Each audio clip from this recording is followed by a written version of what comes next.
Eagles, Vikings. Man, what a great game that was last night. But A.J. Brown, 6 points? Really? That's what we're doing? He's definitely, that's probably my worst prediction of the season so far. But on the flip side, Jordan Addison continues to have a great start. He makes me look pretty smart here on the channel. But Thursday Night Football is behind us, and we need to shift our focus towards this weekend with some start and sit options. Drop any additional players down below, and we can discuss them on whether you should play them or sit them this upcoming week. But if you like fantasy football, this might be the channel for you, as we've been dropping 2 fantasy football videos a week for about 7 months now, consistently. No, we don't miss any days here. So if you enjoyed any point, all we ask for is that you support us down below on the road to 1,000 subs. But without further ado, this is the Anomaly Podcast. It's Owen. Let's start off at the quarterback position. And we're going to start off here with a guy that reminds me a lot of a former Florida quarterback. And though this guy I'm referencing did have his success elsewhere, at the end of the day, he was a Florida quarterback. That is Cam Newton. And today I'm talking about Anthony Richardson. They just, aside from the stature or the fact that at one point in time they both played at Florida, this is a guy at the quarterback position that can lead his team in passing yards and rushing yards on any given season, on any given night. And Anthony Richardson did that. He did that last week. And I can see that reoccurring for the rest of the season, especially if Jonathan Taylor is out. He was their goal line back. He will be their goal line back. And he's going to get you a lot of points on the ground moving forward. Now this week, he's playing Houston, who has allowed the most rushing yards to the quarterback position over the last 2 years by far. For the deeper leagues, I love Anthony Richardson. So if you're in your 12-team, your 14-teamers, Anthony Richardson is a must-start this week. But again, use your head. If you have Justin Herbert, Josh Allen, start those guys over Richardson. But Richardson, if you have a guy like a mid-tier, maybe if you had Rodgers, Richardson is a guy you want to pick up and start this week. I think he can explode against the Houston Texans. Pause, of course. Next is Dak Prescott. I'm going to sit Dak Prescott this week. And I'll start by saying that in the blowout win last week against the Jets, he only managed 6.5 fantasy points. He's playing a much better New York Jets defense this week, aside from the Giants. And this is a defense that gave Josh Allen problems last week, forcing him 3 or 4 turnovers. Even if it is the case where Zach Wilson's not ready to be the leader yet, and this Dallas team blows the Jets out of the water like last week, I think it'll be more so the same song and dance. It'll be the defense and the run game more so than Dak Prescott's arm, which leads to less fantasy points for us. And Dak Prescott is going to be a sit option here for me, even though it might be a favorable matchup given the offensive issues there in New York. Moving over to Daniel Jones, our last quarterback for today's video. Again, if any other questions, drop them below. We can always discuss it. But I don't know what it is about Daniel Jones. But, I've respected what he's done. He's finished as the top 10 quarterback in fantasy a couple times here in his career. But each and every year, I rank him highly, but I never draft him. It's a guy that I kind of refuse to draft. I don't want to take the risk on a guy like Daniel Jones. But with that being said, I will start him this week if you have him, as he looked miserable last week, no doubt about it. But Dallas has always been his kryptonite, so to speak. He's playing a much worse Arizona defense this week, and the Arizona defense has allowed the 4th most passing touchdowns, the 9th most total yards, and the 2nd most total touchdowns dating back to last season. And Arizona should keep it a game throughout the first half. And with that being said, Daniel Jones, whether if it's through the air or on the ground, should put up a much better fantasy football week. And if that is the case, I would start him here against Arizona. Moving over to the running back position, we're going to start here with Rachaad White. I'm going to sit Rachaad White this week. He only managed 7 fantasy points a game last week, and that was definitely disappointing, as Baker Mayfield last season with the Rams and the Panthers, he threw to the running back more than any other quarterback in the entire NFL, so we expected that to carry over when he came to Tampa for a guy like Rachaad White, but it hasn't, at least not yet.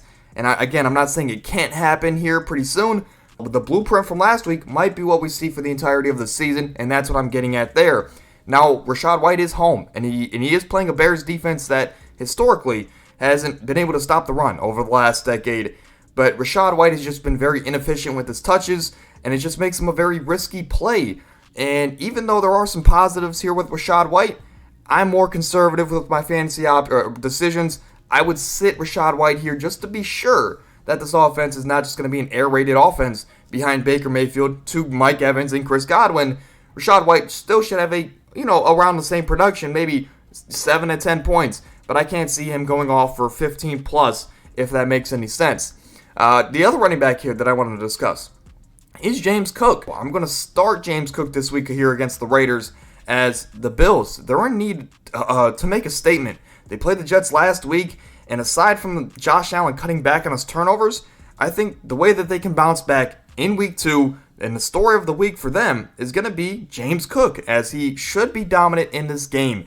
As I think the Bills, they're going to come out and they're going to score early. They're going to get up early here against the Raiders. And James Cook should dominate the latter half of the game after this team has a double-digit lead. So James Cook, he's a definite start for me this week if you are in between two guys there. Drake London at the wide receiver position. I will sit Drake London this week, as this might be the ugliest game for receivers this entire week, maybe aside from that Giants-Arizona game. But the Green Bay wide receivers, on one hand, they have to deal with Jesse Bates, an all-pro safety, and A.J. Terrell, one of the most underrated corners in the game. And then on the flip side, these Atlanta receivers, they have to deal with Jair Alexander, Darnell Savage, and that very, very solid Green Bay secondary. But most notably, Drake London is going to get a lot of the Jair Alexander work, which he might be the best cornerback here in today's NFL.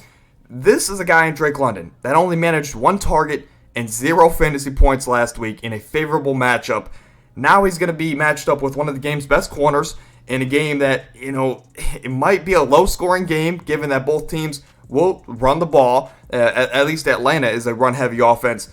There's just a lot at risk here with playing a guy like Drake London, and not to mention, he kind of burned me last week, so that also plays into my decision to, now you're banned for a week. You got to prove to me you deserve to be in my starting lineup. Maybe I shouldn't be running my fantasy teams like that, but it works out for me on a yearly basis. The other receiver here, he's on the thumbnail. You knew he was going to be in the video here today, but Mike Williams out of Clemson. First off, player, I love Mike Williams. I hope he could find his way into a Browns uni sooner rather than later, but he got off to a rough start for sure last week. But Tennessee, in my opinion, is a perfect way to bounce back and to get back on track for the Mike Williams that we've all known over the last couple of years, as Tennessee has allowed the most fantasy points, the most yards, and the second most touchdowns to wide receivers dating back to last season. They also struggle on the deep ball. So the deep passes down the field, the 20-plus yard throws, they struggle to guard those, and that is where Mike Williams specializes. So this is a Mike Williams game, or at least it should be. And again, if there was a game where he should get back on track, it would be this one. But if not, he's going to be on that ban list that I talked about with Drake London. He burned me last week, and I'm going to try it one more time there with Mike. But hopefully he doesn't burn me yet again. At the tight end position, a guy that I want to highlight here is Hayden Hurst. In a lot of leagues, he's still on the waiver wire in your leagues. And I'm actually going to start him this week, as this is a guy that is the safety blanket for Bryce Young. He will continue to be that for the entire season. Coming into the year, I said this guy had the potential to be maybe a sneaky top 10 tight end. And, that was crazy at the time. But now, again, it's coming to fruition. And Hayden Hurst is definitely going to be that reliable veteran tight end for the young quarterback who will love to get the ball out quick and efficiently. And Hayden Hurst should be the biggest beneficiary of that. Again, he could be a top 10 tight end this year just based off of the young quarterback situation. So starting Hayden Hurst, and again, he might be on the waiver wire in most of your leagues. And then moving over to the Buffalo tight ends, and this is Dawson Knox. This is Dalton Kincaid, the both of them against the Raiders. I'm going to sit both of them if I have them, as I love Dalton Kincaid. I hyped him up all off season, but they're playing a Las Vegas game, a team that they should put up a lot of points on. Again, should put a lot of points up on.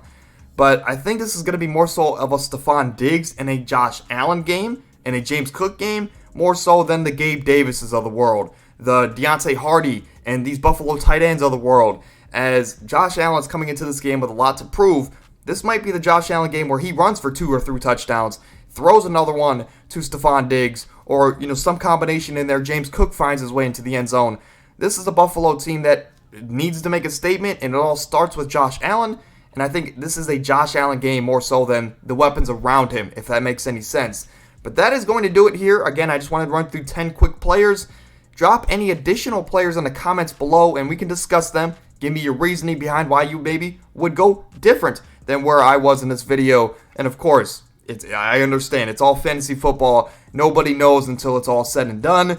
But that is, again, going to do it for today's video. We're on the road to 1,000 subs here on the channel. So if you enjoyed it at any point or if you found any of this useful, go ahead and support us down below. Drop a like, subscribe to the channel as we're on the road to that next big milestone.